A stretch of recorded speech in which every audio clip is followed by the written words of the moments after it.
د کابل وزیر اکبر خان جومات مخې ته چاودنه کې کسان وژل شوي او 40 نور ټپیان دي. په سلامونو هرکلی کوم، که غواړئ چې بشپړ معلومات ترلاسه کړئ نو تر پایه راسره اوسئ.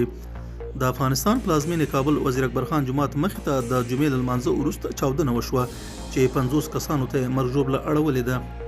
د طالبانو د کورنیو چارو وزارت ویاند عبدالنافع ټکور وویل چاودنه په موټر کې د ځای پر ځای شوو چاودېدونکو توکو له کبله رامنځته شوې ده. نوموړی وایي 7 تنه ولسي وګړي وژل شوي او د ماشومانو په ګډون 40 کسان ټپیان شوي دي. له دې مخکې کابل کې د ایمرجنسي روغتون ویلي و چې د 4 کسانو مړي او 10 ټپیان وړل شوي دي. بلخوا د الجزیره تلویزیون د روغتیایي چارواکو له قوله لیکلي و چې چاودنه کې لږ تر لږه 3 کسان وژل شوي او 28 نور ټپیان دي، خو دا اندېښنه شته چې مرګ ژوبلې شمېرې لوړې شي.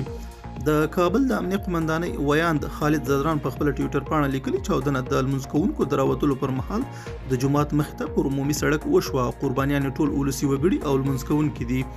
تر اوسه د دې چاودنې څرنګوالی نه دی معلوم او کومې ډلې مسؤلیت هم نه دی منلی. د طالبانو ویاند ذبیح الله مجاهد بیا برید غندلی او دا یې نه بخښونکی جنایت بللی دی.